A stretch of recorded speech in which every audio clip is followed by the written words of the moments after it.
3 de diciembre. Hoy celebramos a San Francisco Javier, patrono de los misioneros.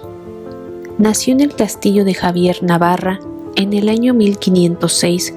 Cuando estudiaba en París, se unió al grupo de San Ignacio. Fue ordenado sacerdote en Roma en el año 1537 y se dedicó a las obras de caridad. En el año 1541 marchó al Oriente. Evangelizó incansablemente la India y el Japón durante 10 años y convirtió muchos a la fe cristiana. Murió en el año 1552 en la isla de Sanchón, Sancian, a las puertas de China. Piensa en el final de tu vida y evitarás muchos pecados. Era la frase de San Francisco Javier.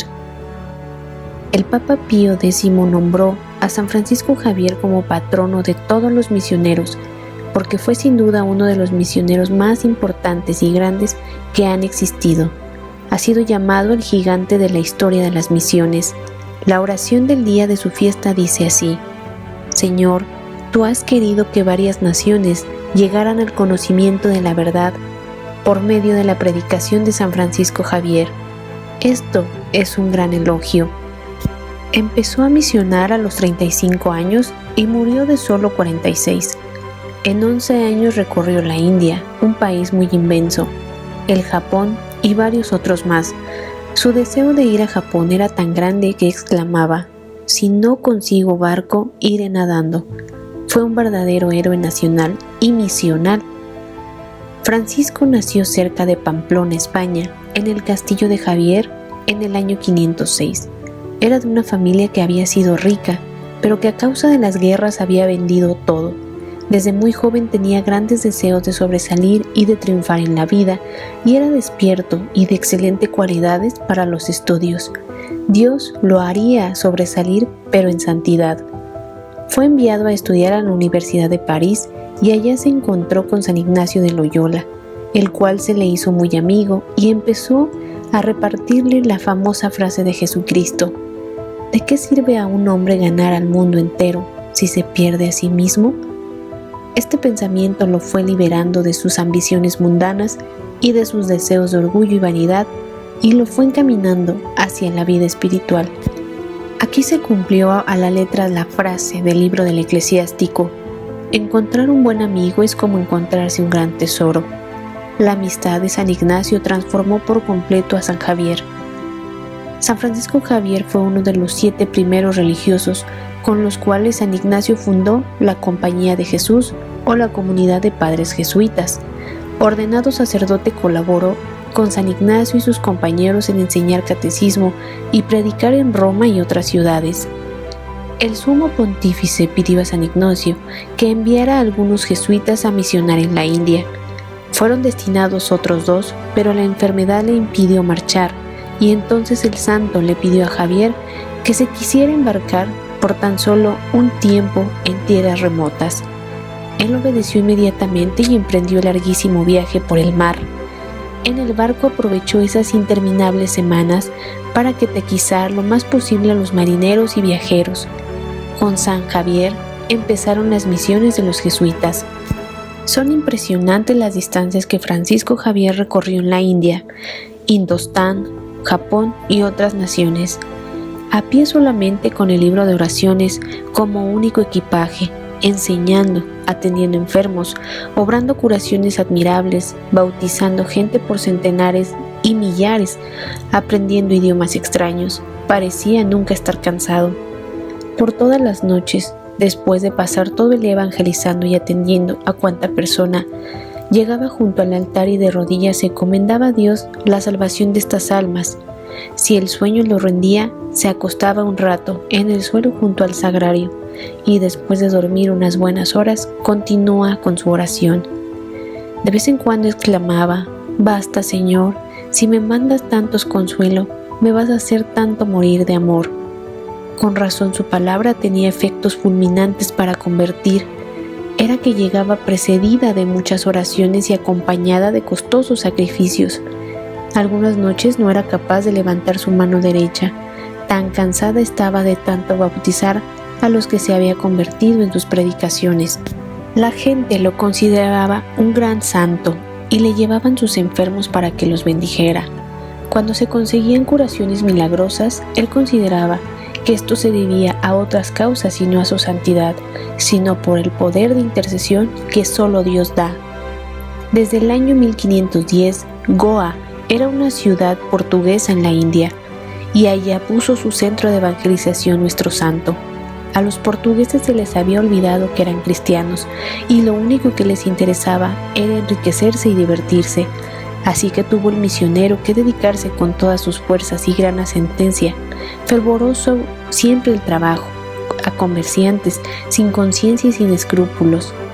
Es por eso que él decía en una de sus cartas: «Estoy aterrado de la variedad tan monstruosa de acciones que tienen estos hombres para poder robar».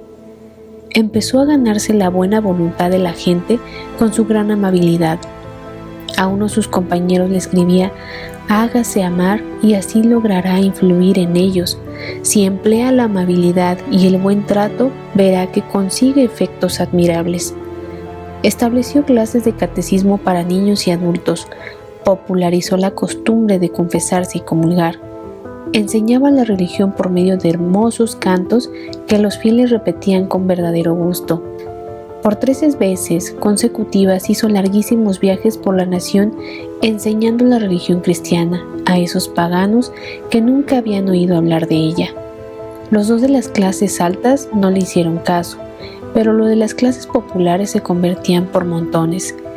En cada región dejaba catequistas para que siguieran instruyendo a la gente, y de vez en cuando les enviaba a algún jesuita para enfervorizarlos. Esa gente nunca había oído hablar de Jesús ni de sus maravillas y enseñanzas. Es por eso que Francisco se esmeraba por asemejarse lo más posible a la vida pobre de la gente que lo escuchaba. Comía con ellos simplemente arroz, en vez de bebidas finas, solo tomaba agua. Dormía en una pobre choza en el suelo. Se ganaba la simpatía de los niños y a ellos les enseñaba las bellas historias de la Santa Biblia, recomendándoles que cada uno las contara en su propia casa, y así el mensaje de nuestra religión llegaba a muchos sitios. Visitó muchas islas y en cada una de ellas enseñó la religión cristiana. Sus viajes eran penosos y sumamente duros, pero escribía: «En medio de todas estas penalidades e incomodidades, siento una gran alegría y un gozo tan intenso que los consuelos recibidos no me dejan sentir el efecto de las duras condiciones materiales y la guerra que me hacen los enemigos de la religión». Podría repetir la frase de San Pablo: «Sobreabundó en gozo en medio de las tribulaciones». Su gran anhelo era poder misionar y convertir a la gran nación china, pero allá estaba prohibida la entrada a los blancos de Europa. Al fin consiguió que el capitán de un barco lo llevara a la isla desierta de Sancian, a 100 kilómetros de Hong Kong, pero allí lo dejaron abandonado y se enfermó, y consumido por la fiebre en un rancho tan maltrecho que el viento entraba por todas partes, murió el 3 de diciembre de 1552 pronunciando el santísimo nombre de Jesús. Tenía tan solo 46 años. A su entierro no asistieron sino un catequista que lo asistía, un portugués y 2 hermanos negros. Cuando más tarde quisieron llevar sus restos a Goa, encontraron su cuerpo incorrupto y así actualmente se conserva. Francisco Javier fue declarado santo por el Papa en el año 1622 junto con Santa Teresa, San Ignacio, San Felipe y San Isidro. Hoy llegamos esta oración a San Francisco Javier para causas perdidas. Oh gran San Ignacio Javier, bienaventurado y glorioso predicador incansable y prodigioso misionero que al servicio de Dios Padre recorriste el mundo entero, junto a ti te adoro, la divina majestad. Me alegro especialmente por las gracias que ya entregas en mi vida y por la gloria que te concedió después de la muerte nuestro Dios. Te pido con todo el afecto de mi corazón que mediante tu poderosa intercesión puedas concederme sobre todas las cosas la gracia de vivir en una santidad y en una muerte santa. Te ruego me asistas con tu poder y me ayudes en esta especial necesidad. Pero si lo que te pido no es para la gloria de Dios y el bien de mi alma, te ruego, me otorgues las gracias necesarias para lograrlo, así como tu perpetua protección. Ayúdanos, San Francisco, a alcanzar la eterna gloria en el cielo. Amén.